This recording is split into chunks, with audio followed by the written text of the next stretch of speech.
Hi my dear imaginators, welcome to my channel Tamil K Poppers. நான் உங்கள் mag.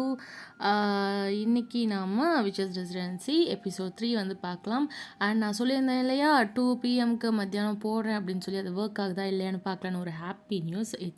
It's working ஓகேயா. நான் எதிர்பார்க்கவே இல்லை. ஃபஸ்ட் எபிசோடுக்கு 200 வியூஸை தாண்டிச்சு, செகண்ட் எபிசோடுக்கு 100 வியூஸை தாண்டிச்சு. இந்த மாதிரிலாம் நடந்ததே கிடையாது. ஃபைன், மேபி இது ஜங்குக் அண்டு டேங்கோட இதுன்றதுனால அந்த ஒரு வியூஸ் கிடச்சிருக்கலாம். மேக்னைஸ் கொடுத்து வச்சவங்க ஹெங்லைன்ஸ் மாதிரி கிடையாதே. சரி, ஓகே, ஃபைன். கதை கேட்போமா? போன எபிசோடில் லாஸ்ட்டில் வந்துட்டு நம்ம ஜோயாவை ட்ரீட் பண்ணுற டாக்டர் வாயை மூடிட்டு சும்மா இல்லாமல் கண்டதையும் உளறி கொட்ட, அதை கேட்டுட்டு யூனா வந்துட்டு கோவமாக கிளம்பி போகிறாளா. அப்படி என்னத்தை உளறி கொட்டாங்க அப்படின்னு சொல்லி கேட்டிங்கன்னா, நம்ம யூனாவுக்கு லவ் ஃபெயிலியர் ஆகிடுச்சு. ஸோ 2 வருஷமாக அவள் ரொம்ப வந்துட்டு அதை நினச்சி, அந்த வேதனை நினச்சி ரொம்ப டிப்ரெஷனில் போயிருக்கா. இப்போ கொஞ்சம் ட்ரீட்மெண்ட்லாம் பண்ணி செஞ்சு தெரப்பிலாம் கொடுத்து அவள் கொஞ்சம் அதுலேருந்து ஓவர் கம் பண்ணியிருக்கா. ஓகேயா. ஆனால் இதெல்லாம் வந்துட்டு நம்ம ஜோயா டாக்டர்கிட்ட சொல்ல, டாக்டர் என்ன பண்ணுறாங்க அப்படின்னா, நம்ம ஜோயாட்ட யூனா வந்துட்டு பேசுகிறது ஒரு ஃப்ரெண்டுக்கிட்ட எப்படி பேசுவோமோ அது மாதிரி தான் இருக்கா. ப்ளஸ் நம்ம யூனா வந்து லைட்டாக டாமினண்ட்டான ஒரு கேரக்டர் மாதிரி தான். ஓகேயா. என்னென்னா உரிமை எடுத்துக்கிட்டால் தான் அந்த டாமினன்ஸே வரும். ஸோ அந்த மாதிரி தான் வந்து யூனா இருக்கா.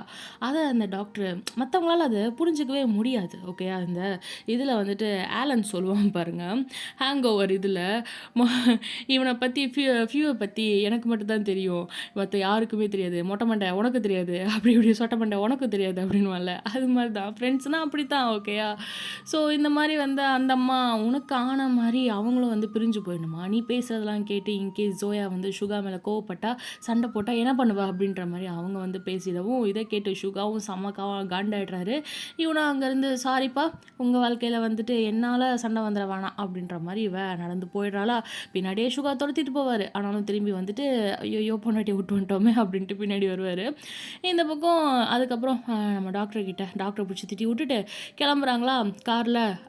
நம்ம ஜோயா வந்துட்டு நீங்கள் வந்து அவள் பின்னாடி போயிருக்க வேண்டியதான் அப்படின்னதும் இவர் பார்க்குறாரு, சீரியஸாடி 6 மாதம் ப்ரெக்னெண்ட்டாக இருக்க ஒரு பொண்ணை விட்டு அவள் பின்னாடி போவேனா அப்படின்னு சொல்லி 2 பக்கமும் நான் வந்து மத்தளத்தில் அடி வாங்குற மாதிரி அடி வாங்கிட்டு இருக்கேன்டி அப்படின்னு சொல்லி சுகா வந்து இது பண்ணவும், ஜோயா அப்படியே பாவமாக மூஞ்சி வச்சுட்டு இருக்கா. எங்கே போனால் தெரியலையே, இது வீட்டுக்கு போகிற வழி தானே, ஏன் உனக்கு எல்லாம் வந்து வளர்ந்து போயிடுச்சா, வீட்டுக்கு போகிற வழி தான் அப்படின்னு சொல்லி சுகாவும் சொல்ல, இவ பார்க்குறா சுகா கோவமாக பேச பார்த்துட்டு சாரி அப்படின்னு சொல்ல, சாரி நீ ஏன் சொல்கிற, நான் தாண்டா சொல்லணும், ஏன் தப்பு, அவளை நான் விட்டு போயிருக்கக்கூடாது. நமக்கு குழந்தை இல்லை, உனக்கு இந்த 4 இயர்ஸாக 3 டைம் மிஸ்கேரேஜ் ஆகிடுச்சு, அதனால் பயந்துட்டேன். டாக்டர் உன்னை கூப்பிட்டு எங்கேயாச்சும் பீஸ்ஃபுல்லான பிளேஸுக்கு போன்னு சொன்னதுனால நான் அவளை அப்படியே விட்டு, நான் ஒரு சுயநலவாதி இல்லை, நான் அவளை பற்றி கண்டுக்கவே இல்லை. அப்பா அம்மா என்னை நம்பி தானே அவளை விட்டு போயிருப்பாங்க. நான் அட்லீஸ்ட் அவளை கம்பல் பண்ணியாவது கூப்பிட்டுட்டு போயிருக்கணும். ஆனால் நான் உன்னை நினச்சேன், என் ஃப்யூச்சரை நினச்சேன், எனக்குன்னு ஒரு குழந்தைங்க அப்படித்தான் நான் நினச்சேனே தவிர்த்து, என் தங்கச்சி தனியாக இருப்பா, அவள் என்ன பண்ணுவான்னு நான் நினச்சி கூட பார்க்கல. தப்பு என் மேலே தான், ஏன் தப்பு அப்படின்னு சுகா வந்துட்டு ரொம்ப வேதனைப்பட, இதெல்லாம் 2 பேரும் டிராஃபிக் சிக்னலில் நின்றுட்டு பேசிகிட்டு இருப்பாங்க. அந்த நேரம் பேக் சீட் டோர் ஓப்பன் பண்ணிட்டு யூனா வந்து உட்கார்றா. யூனா எங்கே போன நீ அப்படின்னு. யூனா எதுவும் தப்பு இல்லை, நீ அப்படிலாம் பேசாதண்ணா அப்படின்னு சொல்லிட்டு இவ வந்து கத்துறா. இவ வந்து ஜோயா யூனா எங்கே போனா அப்படின்னு சொல்லி கேட்க, பேசாதடி போயிடு, உன்னை பார்த்தாலே அப்படியே கொலை காண்டாகுது, என்னை பற்றி அந்த மூட்டை போண்டா மூக்கிட்ட சொல்லியிருக்கல நீ அப்படின்னு சொல்லி டாக்டரை கலாய்க்கிறா. அந்த அம்மா என்னடானா ஆச்சா போச்சான்னு என்னை பற்றி தப்பாக பேசுகிறா, அவளுக்கு என்ன தெரியும் என்னை பற்றி? நான் என் அண்ணாவை அப்படி தான் பேசுவேன், சும்மா கடுப்பேற்றிட்டு. உனக்கு சொல்கிறேன், உன் வயிற்றுல இருக்கால குட்டியோனா அவளுக்கும் சேர்த்து சொல்கிறேன், என் அண்ணா பாசம் எனக்கு தான் ஃபஸ்ட்டு, அவனை அடிப்பேன், திட்டுவேன், விட்டு போவேன், வந்து சேர்ந்துப்பேன், எனக்கு தான் உரிமை அதிகம். ஓகேயா? உனக்கு தெரியும்ல, நான் வேணும்னே சிண்டு முடிஞ்சுலாம் விடலை, அப்படிலாம் அந்த நோக்கத்தில் உங்கள் 2 பேத்துக்கும் சண்டை வருன்ற நோக்கத்துலலாம் நான் பேசலை, இனிமேல் நான் அந்த மாதிரி பேசவும் போகிறதில்ல, போ அப்படின்னு சொல்லி யூனா அழுக. தெரியும்டி, நான் எதுவும் சொல்லலையே அப்படின்னு ஜோயா சொல்ல, அவ்வளோதான், அது போதும், நீ சொல்லல, என் அண்ணன் என் மேலே வச்சிருக்க லவ் அந்த அளவுக்கு எவனாலையும் என் மேலே லவ் வைக்க முடியாது தெரியுமா, ஏன் என் அப்பா கூட அப்படி கிடையாது, அதான் அவர் என்னை விட்டு போயிட்டார், திரும்ப வரல. அவருக்கு என் மேலே பாசமே இல்லை, அதான் விட்டு போயிட்டாரு. ஆனால் என் அண்ணன் என்னை தேடி வந்தவன் என்னை விட்டு போனாலும் என்னை தேடி வந்துட்டான்ல. அவன் அவன் தங்கச்சி ஹாஸ்பிட்டலில் இருக்கா, சூசைட் அட்டம் பண்ணிட்டான்னு தெரிஞ்சதும் ஓடி வந்துட்டான் அப்படின்னு சொல்லிட்டு அப்படியே கையை பார்க்குறா. நல்லா பெரிய தழும்பு இருக்குது கையில், அப்படி கிழிச்சது போல். என்னை லவ் பண்ணாதவங்க தான் என்னை விட்டு போயிட்டாங்க. நான் தான் அவங்க லவ்வை உண்மை நம்பிட்டேன். ஏன் தெரியுமா? ஏன்னா எனக்கு லவ் பண்ணணும், எனக்கு ஒரு லவ் வேணும், எனக்கான கேரிங். என் அண்ணன் அவன் தங்கச்சியை கூட விட்டுட்டு ஜோயாவுக்கு ப்ரெக்னன்சியில் காம்ப்ளிகேஷன் ஆகுது. அதனால் டாக்டர் அவளை பீஸ்ஃபுல்லான இடத்துக்கு கூட்டிகிட்டு போக சொல்லியிருக்காங்க. நீ பத்திரமா இரு, நான் உன்னை அப்பப்போ வந்து பார்க்குறேன்னு அவன் பாட்டுக்கு சொல்லிட்டு கிளம்பி போயிட்டான். என்னால் அந்த நேரம் போகாத அண்ணான்னு கத்தி அழணும் போல் இருந்துச்சு. ஆனால் வேறு வழி இல்லைல்ல. End of the story. அவன் வாழ்க்கையில் நீங்கள் தானே முக்கியம், நான் இல்லையே அப்படின்னு இவனை அழுக. சுகா அவர் சீட்டில் அப்படியே தலையை சாய்ச்சிட்டு மூச்சு விடாமல் அலறாரு. ஐயோ எனக்கு அழுக வந்த. ஓகே, சுகா அப்படியே அலறாரா, எங்கே விட்டேன். அவர் கண்ணில் அப்படியே கண்ணீராக என் கண்ணில் இப்போ ஊற்றுற மாதிரியே ஊற்ற, இந்த யூனான்ற கேரக்டருக்கு பேர் வச்சாலே அழுவு விட்டு தான் வேடிக்கை பார்க்குது. சரி ஓகே. ஜோயாவுக்கு 2 பேரையும் எப்படி சமாதானப்படுத்துறதுன்னு தெரியாமல் கஷ்டப்பட சுகா தோல் மேலே கை வச்சு பார்த்துட்டுருக்கா. அப்போது கரெக்டாக இவனா, அப்போ தான் அவனை நான் தடவை பார்த்தேன், என் ஜஸ்டின் அப்படின்னு சொல்ல, அப்படியே சுகா லைட்டாக வந்துட்டு அவள் சொல்கிற நேமை கேட்டுட்டு கண்ணை முழிக்கிறாரு. ஜஸ்டின் கிம் அப்படின்னு அவள் மெய் மறந்து இப்போ மனசுக்குள்ளே இருக்கிறத பேசுகிறா. இங்கே சுகா மெல்ல அப்படியே திரும்புகிறாரு. இவனா அந்த தழும்பை பார்த்து தான் கண்ணில் கண்ணீர் ஊற்ற அவளையே அறியாமல் அவள் வந்துட்டு சொல்லிக்கிட்டு இருக்காளா. ஜோயா அப்படியே சுகாவை பார்க்க, சுகா ஜோயாவை பார்க்குறாரு. சுகா ஜோயாட்ட கேளு அப்படின்னு சொல்லி இன்னும் கொஞ்சம் அவட்ட இருந்து இவங்க இப்போ தெரப்பிஸ்ட் வேலையை பார்த்து சைக்காட்ரிஸ்ட் வேலையை பார்க்க போகிறாங்க போல். இவர் சுகா வந்துட்டு மெல்லமாக கேளு, அவகிட்ட இன்னும் டீட்டெயில்ஸ் கேளு அவனை பற்றி அப்படிங்கிற மாதிரி சொல்ல, யார் ஜஸ்டின் கிம் அப்படின்னு ஜோயா மெல்லமாக கேட்க, அந்த ஜேகேயா, நீ உன் லவர் பேர் ஜேகேன்னு சொல்லுவியே அவரா அப்படின்னு சொல்லி இவ கேட்கவும், இவனை பார்த்துட்டு ஜோயாவை அப்படியே நிமிர்ந்து பார்க்குறா. யார் அப்படிங்கிறா. ஆ யார்? இல்லை நீ தான் இப்போது அப்படின்னதும் அந்த நேரம் சுகா இங்கே வர்றதுக்கு முன்னாடி டாக்டர் டேட்டேருந்து மெசேஜ் வந்திருக்கும். உங்கள் தங்கச்சி கிட்டத்தட்ட 78% அவனை மறந்துட்டாங்க. தப்பி தவறி கூட நீங்களும் ஜோயாவும் அடுத்த சிட்டிங்குள்ளே அவங்களோட எக்ஸை பற்றியோ அவங்க லவ் பற்றி ஞாபகப்படுத்திடாதீங்க அப்படின்னு சொல்லி மெசேஜ் பண்ணியிருப்பாரா. அதை வந்து கேட்டதுமே சுகா ஜோயாவாய் அப்படியே மூடுறாரு. அப்படின்னு சொல்லி இப்போ பார்க்க, லூஸா அண்ணா அவள் வாய மூடுற, பாவம் அவள் கையெடு அப்படின்னு சொல்லி இவ கத்துறா.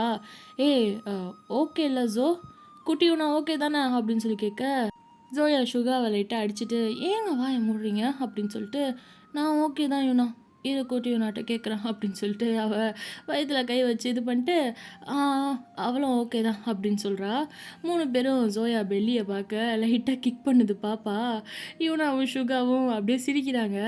அதை பார்த்துட்டு அவளும் ஓகே தான், அவளே சொல்லிட்டா அப்படின்னு சொல்லி இது பண்ண, சுகா பார்த்துட்டு செம்ம. யூனாவும் ஐயோ க்யூட்டாக உதைக்கிறாள் அப்படின்னு சொல்லி சந்தோஷப்பட, சுகா பார்த்துட்டு இரு இல்லையே எஸ்ன்னு சொன்னால் 2 வாட்டி தானே கிக் பண்ணுவா, அப்போது நோவா அப்படின்னு சொல்லவும், ஆஷ் அப்படின்னு சொல்லிட்டு இவளை வழியில் வந்துட்டு இது பண்ணுறா ஜோயா.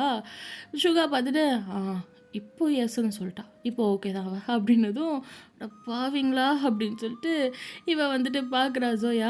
எவ்வளோ வலிக்குது தெரியுமா அப்படின்னு சுகா யூனாவும் சிரிக்கிறாங்க. யூனா எதுவே நடக்காதது போல் மறுபடியும் காம் டவுனாக அப்படியே அமைதியாக வரா. சுகா மிரரில் யூனாவை பார்க்க, யூனா அதை கவனிச்சிட்டா. நான் ஓகே தான் அண்ணா, டோன்ட் வரி. அந்த டாக்டர் கிடக்குறா, இன்னும் ஃபியூ மந்த் தானே, நம்ம பாப்பாவை தூக்கிட்டு ஓடி வந்துடலாம், இனி அந்த ஹாஸ்பிட்டல் பக்கமே போக வேணாம், இல்லைனா சொல்லு அந்த டாக்டரை ஷூட் பண்ணிடுறேன் அப்படின்னு இவர் சொல்ல, எது ஷூட் பண்ண போறியா அப்படின்னு யூனா பார்க்க, ஜோயா பார்த்துட்டு ஆமாம்மா அதுவும் கரெக்டு தான், நீங்கள் அதே பண்ணுங்க. ஏன்னா நமக்கு ஹாஸ்பிட்டல் முக்கியம். பாப்பா இங்கேயே பிறந்து அவளுக்கு நாளை பின்ன ஏதாச்சும் உடம்பு சரியில்லைன்னா இங்கேயே அவளுக்கு டெஸ்ட் பண்ணால் தான் கரெக்டாக இருக்கும், ஹெல்த் செக்கப்லாம் பண்ணால் கரெக்டாக இருக்கும். டாக்டரை வேணால் போட்டு தள்ளிடுங்க அப்படின்னு சொல்லி மெதுவாக சொல்லவும், இவ பார்க்குற யூனா அட கொலகாரப்பாவீங்களா அப்படின்னு சொல்லிட்டு இவர் பார்த்துட்டு சிரிக்க, ஏய் உன் புருஷன் என்ன சொன்னாங்க கேட்டியா? ஷூட் பண்ண போகிறாராம், ஷூட்டு. நெக்ஸ்ட் வீக் ஷெரீஃபோட ஃபேரவலுக்கு போகிறோம்ல, அங்கே நான் பலூன் ஷூட் பண்ணுறது வாங்கித்தரேன், அதையாச்சும் சுடுறியா பார்க்கலாம் அப்படின்னு சொல்லி இவன் வந்துட்டு ஒரு ஈவெண்ட் மாதிரி நடக்குது போல். ஷெரீஃப் வந்துட்டு ரிட்டையர்மெண்ட் ஆகிறாரு போல், அவருக்கு ஃபேர்வெல் இதில். அதுக்கு வந்து யூனா அப்படி சொல்லவும் ஜோயா சிரிக்கிறா, அதை கூட உங்கள் அண்ணன் உருப்படியாக சுடுவாரா தெரிலம்மா அப்படின்னு சொல்லிட்டு. என்னடி அவள் அசிங்கப்படுத்துகிறா, நீயும் சேர்ந்துக்கிட்டு கூத்தடிக்கிறீங்களா, 2 பேரும் சிரிக்கிறீங்களா அப்படின்னு சொல்லி சுகா வந்து இது பண்ண, பின்ன என்னங்க அவள் தான் ஆசைப்படுறாளே, ஏதாச்சும் ஒரு கேஸ் எடுத்து பண்ணுங்களேன் ப்ளீஸ். உங்கள் சீஃப் சொல்கிறார்ல அவ்வளோ கேஸ் பெண்டிங்கில் இருக்குன்னு, ஏன் நான் கண்டுபிடிக்கலையா, கைது பண்ணலையா இது வரைக்கும்? சீரியஸ்லி ப்ரோ, லாஸ்ட் டைம் நீ அரெஸ்ட் பண்ண சம்பவத்தை கேட்டு ஊரே சிரிச்சுது. ஏய் என்ன நீ, நான் நியூஸ் பேப்பர்லலாம் வந்தேன்ல, அதெல்லாம் ஒரு அரெஸ்ட்டுன்னு சொல்லாத ப்ரோ, அசிங்கமாக இருக்குது. யாராச்சும் ஹார்ஸை போய் அரெஸ்ட் பண்ணுவாங்களா? அதே தான் அப்படின்னு சொல்லிட்டு ஸோவும் யூனாவும் சொல்ல, அதாவது குதிரையை வந்து நம்ம சுகா ப்ரோ அரெஸ்ட் பண்ணியிருக்கா, அப்படி எதுக்கு போய் அதை அரெஸ்ட் பண்ணாருன்னு தெரியல. கேட்டா ஏய் அந்த ஹார்ஸு அது பாட்டுக்கு காடை தள்ளி விட்டுட்டு வந்துருச்சு, கிரிமினலை துரத்தி பிடிக்க சொன்னால் ஹார்ஸை துரத்தி போனது இல்லாமல் அது முன்னாடி கன்னு காமிச்சு நின்றுட்டுருக்க, வெக்கமா இல்லை? நல்ல வேலை அனிமல் வெல்ஃபேர் டீம்கிட்ட வந்து தப்பிச்சிட்ட, கடைசியில் அந்த பூனை கதை தான் அப்படின்னு யூனா சொல்ல, ஜோயா டக்குன்னு அவங்க அண்ணாட்டே ஞாபகம் வர, அந்த நேரம் ரோட் சைடில் 2 பசங்க ஒரு குட்டி பொண்ணு ஸ்கூல் விட்டு நடந்து போகிறாங்க. 2 பசங்களும் ஒரு குட்டி பொண்ணும் நடந்து போகிறாங்க. அதில் ஒரு பையன் மட்டும் ஸ்கேட் போர்டில் அப்படியே ஸ்கேட் பண்ணிட்டே போகிறான். அதை வந்து பார்க்குறா ஜோயா காரில். அவங்க கிராஸ் ஆகி போகிறாங்க. அப்போயும் அப்படியே கண்ணை இமைக்காமல் அவங்களே பார்த்துட்டு திரும்பி வேற பார்க்குறா. அவங்கள அப்படியே விண்டோ கிளாஸில் தலை சாய்ச்சிட்டு அவங்களே சோகமாக பார்த்துட்ருக்கா. மிஸ்ஸிங் யூண்ணா அப்படின்னு சொல்லி அவள் சொல்ல, மிஸ்ஸிங் யூ அண்ணா அப்படின்னு அவள் சொல்ல, இவன் மனசுக்குள்ளே அப்படியே நினச்சிக்கிறா. அப்படியே கட் பண்ணா, பார்த்து ஜேகே அவளுக்கு வலிக்க போகுது அப்படின்னு சொல்லிட்டு ஒரு சவுண்டு. ஒன்றும் இல்லை, உன் சிஸ்டருக்கு வலிக்காது, ஷி வில் பி ஃபைன் அப்படின்னு சொல்ல, இல்லை லைட்டாக வலிக்க தான் ப்ரோ செய்யுது, பட் இட்ஸ் ஓகே அப்படின்னு சொல்லி அந்த பொண்ணு சொல்ல, ஜேகே பார்க்குற அப்படி அகைன் டாட்டூ போட அப்படியே கண்டினியூ பண்ணிகிட்ருக்க. பக்கத்தில் இந்த பொண்ணு வந்துட்டு ப்ரோன்னு சொன்னா இல்லையா, ஸோ 2 பேர் வந்து பிரதர் அண்ட் சிஸ்டர் போல். ஸோ அவன் ஆல்ரெடி போட்டுட்டான், டேட்டூ போட்டுட்டான். கையை வந்து பார்த்துக்கிட்டு இருக்க அந்த டேட்டூ போட்ட கையை, எனக்கே இப்படி செவந்திருக்கு, அவளுக்கும் செவந்துருமா அப்படின்னு சொல்லி இது பண்ண, எப்பா அப்படி தான்ப்பா ஆகும் கொஞ்ச நேரம், அதுக்கப்புறம் சரியாக போயிடும் அப்படின்னு சொல்லிட்டு ஜேகே சொல்லிக்கிட்டு இருக்காரு. அப்படி இவன் வந்து டேட்டூ போட்டுகிட்டே இருக்க, கையில் என்ன டேட்டூ போடுறாங்க அப்படின்னா, இந்த பொண்ணு கையில் வந்துட்டு ஷின்ஷானோட டேட்டூ போடுறாங்க. அந்த பையனோட கையில் வந்துட்டு ஹீமாவாரி இருக்கா இல்லையா, சின்சான் தங்கச்சி, அவளோட டேட்டூ போட்டு கீழே லில் சிஸ் அப்படின்னு சொல்லிட்டு போட்டிருக்காங்க. அவளோட கையில் வந்துட்டு பிக் ப்ரோ அப்படின்னு சொல்லிட்டு போட்டிருக்கா. ரொம்ப க்யூட்டாக கடைசியாக லாஸ்ட்டாக முடியும் இல்லையா, அதை முடிச்சுட்டு அப்படியே ஜேகே பார்க்க ஓகேயா அப்படின்னு சொல்லவும், ஓகே ஃபைன் அப்படின்னு சொல்லிட்டு அந்த பையன் வந்து பார்த்துட்டு, இப்போது அடம் பிடிச்சி டேட்டூ போடுற, நாளைக்கு உன் பாய் ஃப்ரெண்டு அப்படின்னதும் ஹலோ அப்படிங்கிற இந்த பொண்ணு, சரி உன் ஃபியான்சி ஹலோ அப்படின்னதும், சரிம்மா உங்கள் வருங்கால ஹஸ்பண்டு இந்த டேட்டூவை பிடிக்கலன்னு சொன்னால் அழிச்சிருவல்ல அப்படின்னு சொல்லி அவன் கேட்க, இன்கேஸ் அப்படி டேட்டூ ரிமூவ் பண்ணணுன்னு உனக்கு தோணுச்சுன்னா, சாரி உன் ஹஸ்பண்டு சொன்னாருன்னா ஜேகேட்டே வந்துடு ஓகேயா அப்படின்னு சொல்லி அவர் சொல்ல, நீ தான் அவனை மிஸ் அண்டர்ஸ்டாண்ட் பண்ணிகிட்ருக்க, அவன் அப்படிலாம் இல்லை ஓகேயா அப்படிங்கிற இந்த பொண்ணு, பார்க்கலாம் நீலாம் ஒரு குழந்த மட்டும் பெற்றுக்கோ ஓகேயா, ஏன் நம்மள மாதிரி ட்வின்ஸ் தான் பிறக்கும் எனக்கும், நான் ஸ்ட்ரிக்டாக சொல்லிட்டேன்ப்பா அவர்கிட்ட அப்படின்னு இவ சொல்ல, ஜேகே இவங்க பேசுறதை கேட்டுட்டு, ஏன் ஒரு குழந்தை மட்டும் பெற்றுக்க சொல்கிற அப்படின்னு சொல்லி கேட்க, இல்லை கூடயே இருந்தா இத்தனை வருஷம், இவளுக்காக நான் சிட்டிக்கு கூட போய் படிக்கலை, என்னை மிஸ் பண்ணுவேன்னு சொன்னதுனால இப்போ பார்த்தா அவன் ஹஸ்பண்டு வேறு கண்ட்ரிக்கு கல்யாணம் ஆனதும் போகிறேன்னு சொன்னதும் என்னை விட்டு போகிறாப்பா, அப்போது எவ்வளோ வலிக்கும், அதான் சொல்கிறேன், நீலாம் ஒரு குழந்தைய பெற்றுக்கோ, எனக்கு கொடுக்குற வழி என்னோட போட்டோம் அப்படின்னு சொல்லி இவர் வந்து சொல்லவும் அவள் அப்படியே பார்க்குறா. அவளுக்கு என்ன சொல்கிறதுனே தெரியல. எப்படியும் கடைசி வரைக்கும் நம்ம ஒன்றா தான் இருக்க போகிறோம். இருந்தாலும் இப்போது இந்த பிரிவுங்கிறது ஒரு எப்படி சொல்கிறது, பொண்ணா பொறந்தாச்சே இதெல்லாம் நடந்தானே ஆகணும் அப்படிங்கிற மாதிரி தான் அந்த பொண்ணும் வந்துட்டு பார்க்குறா. இது நம்ம ஊருன்னு இல்லை, எல்லா ஊர்லேயுமே எல்லா நாட்டிலையுமே இதான் வந்துட்டு ஒரு ஒரு எப்படி சொல்கிறது, மாறாத ஒரு விஷயம் இல்லையா? ஸோ அதனால் அவள் என்ன சொல்கிறதுன்னு தெரியாமல் அவங்க அண்ணனோட பாசத்தையும் பார்த்து லைட்டாக அப்படியே ஒரு மாதிரி சேடாக ஃபீல் ஆக சடனாக ஜேகேக்கு அவனை அறியாமல் கண்ணீர் வர அது அந்த பொண்ணு கையில் அப்படியே விழுகுது. அதை அவள் நோட்டீஸ் பண்ணுறா. என்னாச்சு அப்படின்னு சொல்லி கேட்க, ஒன்றும் இல்லை அப்படின்னு சொல்லி கண்ணை தொடச்சிட்டு ஓவர் அப்படின்னு சொல்கிறாரு. ஓகேன்னு 2 பேரும் அதுக்கப்புறம் பேசிக்கல. அவங்க அங்கேருந்து பே பண்ணிட்டு கிளம்ப ஜேகே அசிஸ்டண்ட்டை கூப்பிட, நான் சொல்லியிருப்பேன் இல்லையா போன எபிசோடில் அந்த போலீஸ் பொண்ணுக்கிட்ட நான் என் ஃப்ரெண்டுக்கிட்ட சொல்லிக்கிறேன் எனக்கு என்ன கனவு வந்துச்சு அப்படின்னு சொல்லி அவன் சொல்லாமல் விட்டுருப்பான்ல. அப்புறம் அவன் கொஞ்சம் கேட்கவும் அவன் சொல்லியிருப்பான் இல்லையா. ஸோ அந்த ஃப்ரெண்டு தான் நம்ம ஜேகேக்கு டேட்டூ ஷாப்பில் அசிஸ்டண்ட்டாகவும் இருக்கா. அப்படி அசிஸ்டண்ட் ஃப்ரெண்ட் ஆனாரா இல்லை ஃப்ரெண்டு அசிஸ்டண்ட் ஆனாரான்லாம் தெரியல. எப்படியோ இவங்களுக்குள்ள ஒரு நல்ல ஃப்ரெண்ட்ஷிப்பு மலர்ந்துருச்சு. ஓகேயா? ஸோ அதனால் வந்து அவரை கூப்பிட, என்னப்பா அப்படின்னு சொல்லிட்டு போனால், எனக்கு இருக்க அப்பாயின்மெண்ட்ஸ்லாம் கேன்சல் பண்ணு அப்படின்னு சொல்லிட்டு அவர் பாட்டுக்கு ஒரு மூலையில் போயிட்டு காஃபி எடுத்துகிட்டு உட்கார இவருக்கு ஒன்றும் புரியல. இது அப்பாயின்மெண்ட்டை கேன்சல் பண்ணுமா அப்படின்னு சொல்லிட்டு, என்னாச்சு ஜஸ் எதுவும் பிரச்சனையா அப்படின்னு சொல்லிட்டு வராங்க. ஆக்சுவலி இவர் வந்து நம்ம பொண்ணு சொல்லிச்சு பார்த்தீங்களா யூனா, ஜஸ்டின் கிம் இவரோட பேர் மாற்றி அது என்ன மாறு வேஷத்தில் வாழ்கிறாராமான்ற மாதிரி பேரெல்லாம் மாற்றி தான் வாழ்கிறாரு. ஆனால் உண்மையான பேர் என்னடானா நம்ம ஆளுக்கு ஜங்குக் தான். வேறு ஒரு பேரில் வந்துட்டு இவர் இங்கே ஒரு டவுனில் இருக்கார். இது என்ன ஏதுன்றதெல்லாம் நம்ம வந்து பிற்காலத்தில் பார்க்கலாம். ஓகேயா? சரி ஓகே. இப்போ பையன் போயிட்டு ஜஸ் எதுவும் பிரச்சனை அப்படின்னு சொல்லி கேட்க, இல்லை அப்படின்னு சொல்லி இவர் சொல்லிவிட்டாரு.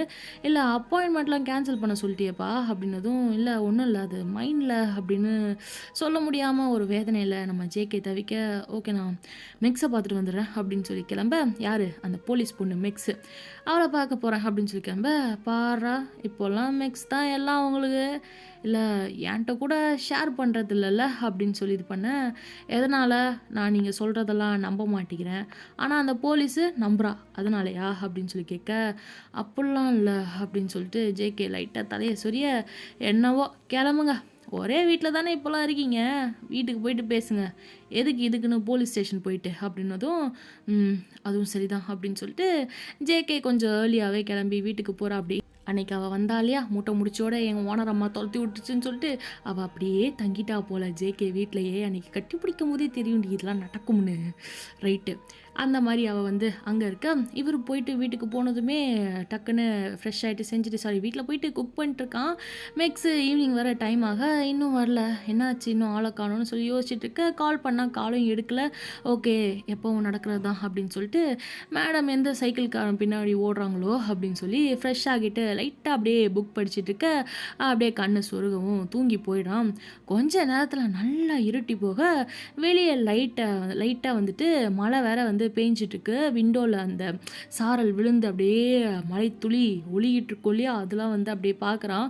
பார்த்துட்டு டைமை பார்க்குறான். டைம் ரொம்ப லேட் ஆகிடுச்சு, இன்னும் வந்துட்டு மெக்ஸ் வரலன்னு சொல்லி புரிஞ்சுட்டு அவன் மொபைல் எடுத்து அவளோட மொபைலில் ஜிபிஎஸ் 2 பேரும் ட்ராக் பண்ணிக்கிறாங்க ஆப் மூலியமாக. அதை எடுத்து அப்படியே பார்த்தா ஒரு இடம் காட்டுது. மெக்ஸ் ரொம்ப நேரமாக அங்கேயே வந்து இருக்கா. என்ன பண்ணுறா இவ அப்படின்னு சொல்லிட்டு ஜேகே என்ன பண்ணுறா, அப்படி ஒரு கொடையை எடுத்துகிட்டு கொஞ்சம் நியர்பை டிஸ்டன்ஸ் அப்படின்றதுனால அப்படியே வந்து நடந்து போகிறா. அப்படி அந்த ஜிபிஎஸ் மொபைலில் வந்து அப்படியே ட்ராக் பண்ணிவிட்டு அப்படியே வந்து லொக்கேஷனை ட்ராக் பண்ணிட்டு நடந்து போயிட்டுருக்கான். மெக்ஸ் எங்கே இருக்கான்னு சொல்லிட்டு அங்கே அப்படியே பக்கத்தில் போயிட்டான், நெருங்கி போயிட்டுருக்கான். அந்த ஏரியாவுக்கு போனதும் அப்படியே நின்றுட்டுருக்கான். இவ எங்கே இருக்கா அப்படின்னு சொல்லி சுற்றி முற்றி பார்க்க, அப்போது ஒரு பில்டிங் பக்கத்தில் வந்துட்டு ஒரு இருட்டான ஸ்பேஸு, கிட்டத்தட்ட டெட் எண்ட் மாதிரி இருக்குது. அந்த இடத்துக்கிட்ட வந்து மெக்ஸோட சவுண்டு கேட்குது. ஹே நில்லு அப்படின்னு சொல்லிட்டு இவன் வந்துட்டு அந்த சவுண்டு கேட்கவும் அங்கே கொஞ்சம் ஸ்பீடாக போகிறான் ஜேகே. அங்கே போய் பார்த்தா மெக்ஸ் வந்துட்டு ஒருத்தன் வந்து அப்படியே கத்தியில் மெக்ஸை போட்டு குத்திட்டு இருக்கான். நச்சுன்னு வயிற்றுலேயே குத்திட்டு இருக்கான் அகைன் அண்ட் அகைன். கரெக்டாக ஜேகே போயிட்டு நிற்க அவன் பயந்து செவ்வரேறி குச்சி ஓடிடுறான்.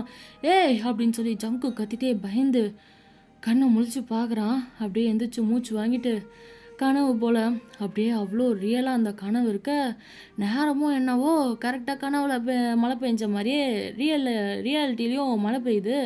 ஜன்னலில் பார்க்குறான், அந்த கனவுல எப்படி வந்துச்சோ அதே போல் அந்த விண்டோவில் மழை துளி வந்து ஒழுகிக்கிட்டு இருக்க. ஜேகே அங்கேருந்து கிளம்புறான். இந்த வாட்டி அதாவது கனவுல கொடையை பிடிச்சி நடந்து போனார் இல்லையா, பக்கத்தில் தான் இருக்குன்னு சொல்லிட்டு. ஆனால் இந்த வாட்டி காரில் வந்து ஐயா வந்து கிளம்புற காரில் போகிறான். மெக்ஸுக்கு கால் பண்ணால் கால் ரீச் ஆகலை. நேராக அங்கே போயிட்டான். காரில் இருந்தபடியே பார்க்க ஒரு ஸ்ட்ரீட்டில் மெக்ஸு ஓடி போகிறான். ஒருத்தன் பின்னாடி. பக்கத்தில் ஜேகே பார்க்க ஒரு குடை இருக்குது அவன் காருக்குள்ளே. அது கனவுல வந்த அதே ஒரு கொடை ஆரஞ்சு கலரில் இருக்குது. அதை எடுத்துகிட்டு இறங்குறான். கொடையை விரிக்காமல் மெக்ஸு பின்னாடி அப்படியே வந்து போக, பின்னாடி யாரோ ஓடி வர சத்தம் கேட்கவும் மெக்ஸு திரும்பி பார்க்குறா. ஜேகேவும் மெக்ஸ் நில்லு அப்படின்னு சொல்லிட்டு போக, அந்த டிஸ்ட்ராக்ஷனை வந்துட்டு பார்த்துட்டு மெக்ஸு வந்துட்டு துரத்திட்டு போனான் இல்லையா ஒருத்தன், அவன் வந்துட்டு திருட்டு பையன் போல் கன் எடுத்து லோட் பண்ண, அவனுக்கு டைம் கிடைக்கிற அந்த கேப்பில் ஜங்குக்கு நின்ன இடத்துல வந்து இந்த ஈட்டியெல்லாம் எரிவாங்கல்ல, அது போல் கொடையை தூக்கி போட நல்லா கையில் போயிட்டு சொருகிக்குது. அப்படியே மெக்ஸை தாண்டி அந்த கொடை போயிருக்குமா. இதை மெக்ஸ் பார்க்குறா. அவன் கண்ணை அப்படியே கீழே போட்டு கை வழியில் அவன் துடிக்க, மெக்ஸு அங்கேயே நின்றுடுறா. டே யாராப்பா நீ, எங்கேந்திரா வந்த, என்ன காப்பாற்றுறதுக்குன்ற மாதிரி அவள் பார்க்க, ஃபேஸில் அப்படியே மழை பெஞ்சு ஊற்றிட்டுருக்க. தொடச்சிட்டு தலையில் அப்படியே கையை வச்சுட்டு ஜேகேயை பார்க்க, ஜேகே உனக்கு ஒன்றும் இல்லை அப்படின்னு சொல்லி பக்கத்தில் வரா. நீ எப்படி இங்கே அப்படின்னு சொல்லி கேட்க, அப்படின்னு சொல்லிட்டு இங்கே அவன் அந்த வழியிலையும் பயந்து ஓட பார்க்க, இவன் பின்னாடி போயிட்டு அவனை அடித்து போட்டு ஹேண்ட் காஃப் எடுத்து அவனை வந்துட்டு பின்னாடி கட்டி போட, வாக்கி டாக்கி கையில் வச்சுருக்கா. அதில் ஃபோர்ஸுக்கு இன்ஃபார்ம் பண்ண அவங்க வந்து எங்கே இருக்கா அப்படின்னு சொல்ல அங்கே வந்து வந்துட்டுருக்காங்க. நீ இங்கே இருக்காத, நீ போ அப்படின்னு சொல்லி ஜேகேவை துரத்தி விட்றா. நான் வந்துடுறேன் அப்படின்னு சொல்லி டென்ஷன் ஆகாமல் கூலாக தான் கொஞ்சம் சொல்லிகிட்டு இருக்கா. ஜேகேவும் கேர்ஃபுல்லாக இரு அப்படின்னு சொல்லிட்டு அப்படின்னு சொல்லி மெக்ஸும் சொல்ல, அங்கேருந்து ஜேகே வந்துட்டு போக அவள் பார்த்துட்டே இருக்கா. அவன் கார் எடுத்துகிட்டு கிளம்பிடுறான். மெக்ஸை ஒரு பார்வை பார்க்குறான் பாருங்க. அந்த பார்வை எப்படி சொல்கிறது, ஒரு பக்கம் ஜாக்கிரதையாக நீ இருக்க மாட்டியா அப்படிங்கிற மாதிரி, ஒரு பக்கம் வருத்தம், இந்நேரம் நான் வரலனா என்ன இருக்கும், கொஞ்சம் லேட்டாக வந்திருந்தாலும் அப்படிங்கிற மாதிரி. அந்த மாதிரி ஜேகே பார்த்துட்டு எப்படியும் சீக்கிரம் வந்துரு அப்படின்ற மாதிரி 1000 தகவல்களை கண்ணிலே ஜாடையிலே சொல்லிட்டு கிளம்ப, இந்த பக்கம் இவள் வந்து பார்க்குறா. அவன் அப்படியே துடிச்சிக்கிட்டு இருக்கானா. கீழே விழுந்து வழியில் அவள் அந்த கொடையை எடுத்துக்கிறா கையில். அகைன் அதை பார்த்துட்டு ஜேகேயை பார்க்க பெருமூச்சு விடுறா. ஏன்னா எவ்வளோ தூரத்துலேருந்து டிஸ்டன்ஸ்லேருந்து கரெக்டாக கொடையை விட்டு நம்மளை காப்பாற்றிருக்கான் பாரியா அப்படிங்கிற மாதிரி. அதுக்குள்ளே பேட்ரோல் வண்டிலாம் வந்துட்டு அவங்கக்கிட்ட இவனை வந்து ஒப்படைச்சிட்டு இவ ஜேகே வீட்டுக்கு போக, ஜேகே ஷோஃபாவில் தலை சாஞ்சு அப்படியே படுத்திருக்கான். மெதுவாக தான் இவன் வந்திருப்பா. ஜேகே பார்த்து அதாவது படுத்திருக்கதை வந்து பார்த்துட்டு ஃபியூ செகண்டில் என்ன பண்ணுறான், இவன் வந்துட்டு பேண்ட்டில் கன் வச்சுருப்பாளா, அதை எடுக்கிறா. அப்படியே அவன் முன்னாடி வந்துட்டு கன்னை வந்து மெதுவாக அவன் தூங்கிட்டு இருக்கான். லைட்டாக கொட்டை சத்தம்லாம் வர கேட்குதா, அதை வந்து கன்ஃபார்ம் பண்ணிக்கிறா இவன் தூங்கிட்டு தான் இருக்கான் அப்படின்னு சொல்லிட்டு. மெக்ஸ் பார்த்துட்டு மெதுவாக வந்து கன் எடுத்து ஜேகே நான் கரெக்டாக அவன் நெத்தி போட்ட பார்த்த போல் கொஞ்சம் தூரம் தள்ளி அப்படியே நின்றுட்டுருக்காளா. அப்படியே வந்து கன்னை நின்றா. ட்ரிகர் அப்படியே ப்ரெஸ் பண்ண போக அப்போது ஒரு பேஸ் வாய்ஸில், அதுக்கு முன்னே கன்னை லோட் பண்ணிக்கோ அப்படின்னு சொல்லிட்டு ஜேகே கண்ணை முழிச்சு அவளை அப்படியே பார்க்க, மெக்ஸு கன் டவுன் பண்ணிடுறா. டெஸ்ட் பண்ணுறியாம்மா அப்படின்னு சொல்லி இவன் கேட்க, சாரி அப்படின்னு சொல்லி டேபிளில் அப்படியே கன்னை வச்சுட்டு வரா. பக்கத்தில் அப்படியே ஃபுல்லாக அவள் தொப்பை கட்டையாக நனைஞ்சிருக்காளா. ஜேகேவும் ஸ்டில் ட்ரெஸ் சேஞ்ச் பண்ணல. துண்டை அப்படியே தூக்கி போட அவன் மேலே, அதாவது இவன் எப்படி வந்துடுவான்னு துண்டெல்லாம் பக்கத்தில் எடுத்து வச்சுருக்காரு, அவர் கூட தோட்டிக்கல. ஆனால் இவளை வந்து பார்த்ததுமே துண்டை தூக்கி போட, நான் ஃப்ரெஷ் ஆகிட்டு வரேன் அப்படின்னு சொல்லிட்டு போயிடுறாங்கந்து. அதாவது இன்ன வரைக்கும் கேட்கல, உனக்கு எப்படி வந்து நான் அங்கே இருக்கேன்னு தெரியும், எப்படி அங்கே வந்த செஞ்ச கரெக்டாக அவனை வந்து இது பண்ண அப்படின்றதெல்லாம் கேட்கல. ஐயாவுக்கு அதுக்கு முன்னாடியே கனவுல வந்துடுச்சு போல், இந்த மாதிரி இவ வந்து பிரச்சனையில் இருக்கா, அந்த இடம் எல்லாம் வந்துட்டு. அதனால் நேராக போயிட்டு ஃப்யூச்சர் அது நடக்கிறதுக்கு முன்னாடி, கனவுல வந்து நடக்கிறதுக்கு முன்னாடி காப்பாற்றிட்டானா. அப்படியே ஜேகே பார்க்குறான். இப்பயுமே அவள் வந்துட்டு டெஸ்ட்டு தான் பண்ணியிருப்பா, தூங்கிட்டு இருக்கானா கொட்டை விட்டு. ரைட்டு கன் எடுத்து பாயிண்ட் அவுட் பண்ணுவோம், என்னதான் நடக்குதுன்னு பார்ப்போம் அப்படின்னு சொல்லி ட்ரிகர் முதல் கொண்டு அழுத்த போவா. ஆனால் அதுங்களையும் ஜேகே கண்ணை முழிச்சிருவான். ஏன்னா அவனுக்கு தெரிஞ்சிடும் இந்த மாதிரி தான் நடக்க போகுது ஏதோ அப்படின்னு சொல்லிட்டு கண்ணை முழிச்சிட்டு, இப்போ எதுக்கும் வந்து லோட் பண்ணிக்கோமா அப்படின்னு சொல்லி அவன் சொல்ல, இவ பார்த்துட்டு சரி ஓகே அப்படின்னு சொல்லி பாத்ரூம் போய் ஃப்ரெஷ் ஆகிட்டு வரேன் அப்படின்னு சொல்லி போயிட்டு வந்து பார்த்தா இவருமே வந்து என்ன பண்ணுவார், அவள் போகிறப்போ இவரும் பின்னாடியே போவான். நானும் வந்துட்டு ஃப்ரெஷ் ஆகணும் அப்படின்னு சொல்லிட்டு சரின்னு சொல்லிட்டு 2 பேரும் போகிறாங்க. அவ்வளோதான். அப்புறம் என்ன, ஃப்ரெஷ் ஆகிட்டு 2 பேரும் டின்னர் டேபிளில் உட்காந்துருக்க.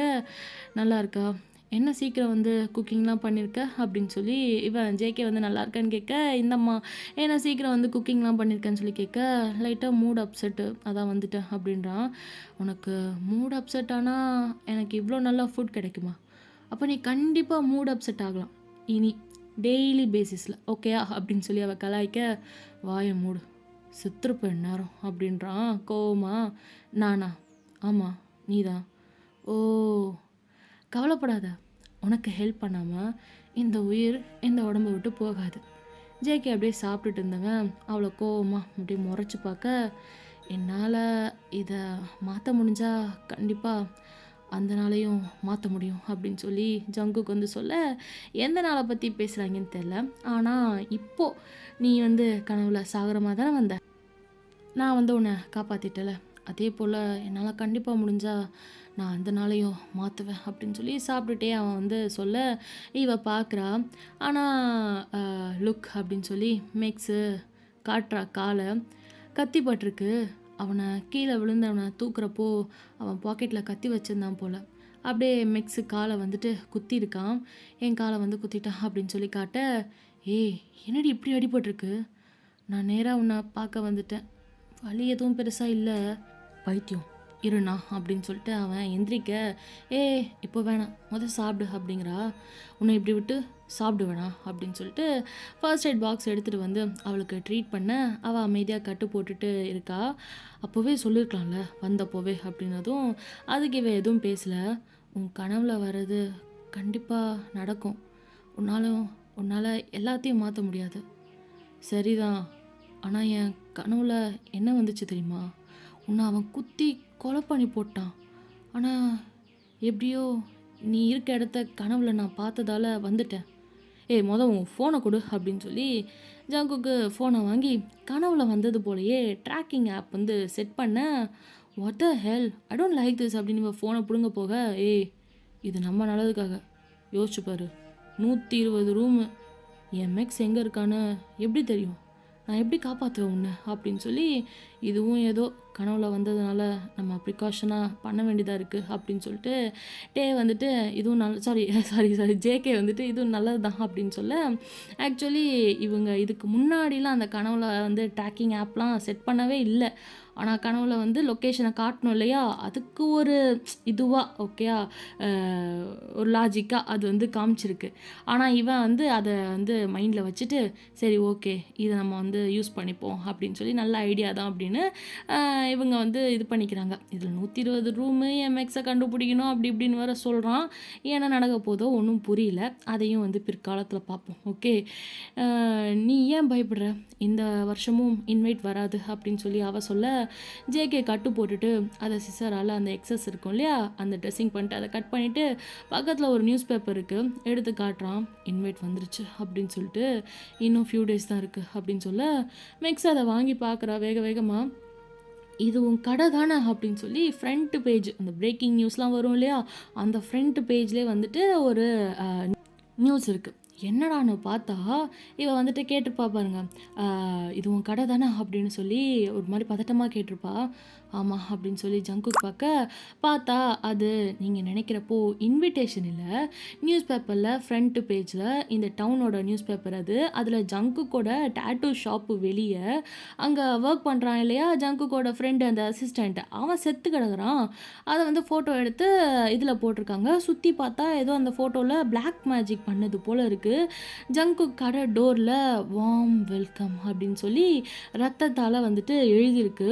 நியூஸில் இந்த டேட்டூ ஷாப் ஓனர் ஒரு விச் அவர் வந்துட்டு பிளாக் மேஜிக் பண்ணுறவன், ஃப்ரெண்டை அவன் தேவைக்காக கொலை பண்ணிட்டான் அப்படின்னு சொல்லிட்டு போட்டிருக்கு. இப்போ அவனை வந்துட்டு போலீஸ் தேடிட்டுருக்கு, ஸ்பெஷல் ஃபோர்ஸு. அதோட கேப்டன் வந்துட்டு மெக்ஸ் பேரை வந்து போட்டிருக்கு. இதெல்லாம் வந்து அப்படியே படிக்கிறா. என்னடா இந்த மாதிரிலாம் வந்து போட்டிருக்கு, நீ கொலை பண்ணிட்ட அப்படி இப்படின்னு சொல்லி அப்படின்னதும் இவன் அந்த வார்ம் வெல்கம்மை வந்துட்டு கை வச்சு காட்டுறான், பாத்தியா அப்படின்னு சொல்லிட்டு.